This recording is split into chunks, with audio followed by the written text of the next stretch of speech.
नमस्कार साथियों, SP classes Hindi में आपका हार्दिक स्वागत है। तो हम पिछले कुछ समय से आपको विदित है कि हम भारत की राजनीतिक इतिहास से संबंधित क्लासें लेकर आ रहे हैं। तो इसी क्रम में आज महत्वपूर्ण टॉपिक होने वाला है हमारा भारतीय परिषद अधिनियम 1892 तथा उसके बाद क्रमबद्ध तरीके से जैसे उसके बाद एक्ट आया था भारत परिषद अधिनियम 1909, 1919 का अधिनियम और उसके बाद रोलेट एक्ट। तो इस संबंध में आज हम चर्चा करने वाले हैं। जो भी बंधु किसी कंपटीशन परीक्षा की तैयारी में या फिर स्कूल से संबंधी कुछ भी आप पढ़ाई कर रहे हैं अगर, तो फिर आप इन सारी क्लासों को नित्य देखते रहें और अपने रजिस्टर में उतार करके उसे याद कर लें। तो इन बिंदुओं पर आज हम क्लास लेकर आए हैं। चलिए शुरू करते हैं आज की क्लास। दोस्तों, आज अपन महत्वपूर्ण टॉपिक लेकर आए हैं भारतीय परिषद अधिनियम 1892। इस संबंध में आपको कहीं ज़्यादा इतना विशेष वीडियो या फिर नोट्स उपलब्ध नहीं होंगे, परंतु यह एक महत्वपूर्ण बिंदु है क्योंकि हम जब क्रमबद्ध तरीके से कुछ अध्ययन करते हैं तो कुछ भी बीच में छूटना नहीं चाहिए। तो उसी कड़ी में मैंने आज यह क्लास देने का प्रयास किया है। तो महत्वपूर्ण बिंदु है भारतीय परिषद अधिनियम 1892। इसके अंतर्गत महत्वपूर्ण बिंदु के रूप में आपको याद करना है, इस अधिनियम में संसद में प्रश्न पूछने तथा बजट पर बहस करने की अनुमति दी गई थी। सबसे महत्वपूर्ण बिंदु है, इसे याद कर लीजिए कि पहली बार ब्रिटिश सरकार के अंतर्गत आप देखेंगे कि भाई संसद में प्रश्न पूछने तथा बजट पर बहस करने की अनुमति प्रदान की गई थी। और इसके अंतर्गत अंग्रेजों के द्वारा इस प्रकार का अधिकार, देखें आप, मैंने पहले बता दिया, तो इस प्रकार का अधिकार अंग्रेजों के द्वारा पहली बार संसद में दिया गया। कौन से एक्ट के तहत? भारतीय परिषद अधिनियम 1892 के तहत।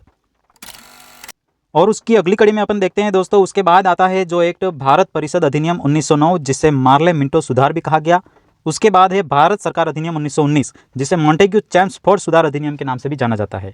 तो इन दोनों अधिनियमों को जो हमारी नित्य क्लासें ले रहे हैं रेगुलर, उनको पता होगा कि उस संबंध में मैंने दोनों संबंधी अलग अलग वीडियो बना करके रखे हैं। तो अगर आपने वह वीडियो नहीं देखा है तो मैं आपको इन दोनों का लिंक डिस्क्रिप्शन में दे दूंगा, तो वहाँ से आप उन दोनों को देख लीजिएगा। और उसके आगे की कड़ी में अपन पढ़ेंगे आज रोलेट एक्ट 1919। रोलेट एक्ट से संबंधित बहुत सारे प्रश्न हमारी प्रतियोगी परीक्षाओं में पूछे जाते हैं, जो आपको पता है। जो भी अभी तक जो परीक्षा देते आए हैं और आगे जो देने वाले हैं, उन सबको मैं बताना चाहूँगा कि यह एक महत्वपूर्ण बिंदु है, उससे बिल्कुल कंठस्थ रूप में याद कर लें। और वही बिंदु यहाँ पर बताया गया है जो परीक्षा में बार बार पूछा जाता है। तो इस संबंध में कौन कौन से महत्वपूर्ण बिंदु होते हैं, देखिए। भारतीयों के लिए इसमें न वकील, न दलील, न अपील का प्रावधान किया गया था। कभी भी देखो, मतलब कि ये फायदेमंद किसके लिए था? अंग्रेजों के लिए था। और आपको पता होगा कि रोलेट एक्ट 1919 का इन्हीं कुछ कारणों से बहुत विरोध हुआ था हमारे देश में, और यह एक काला कानून के रूप में सामने आया था। तो इसका महत्वपूर्ण बिंदु है न वकील, न दलील, न अपील का प्रावधान। कौन से एक्ट के तहत? तो रोलेट एक्ट 1919 के तहत। इसके विरोध में एकत्रित हुए जलियांवाला बाग में लोगों पर गोलीबारी की गई। इसे जलियांवाला बाग हत्याकांड के नाम से भी जाना जाता है। कब हुआ था यह हत्याकांड? 1919 में। क्यों एकत्रित हुए थे लोग? इस रोलेट एक्ट के विरोध में। कहाँ पर हुए थे? तो जलियांवाला बाग में हुए थे। इसी कारण से उसको जलियांवाला बाग हत्याकांड के नाम से भी जाना जाता है।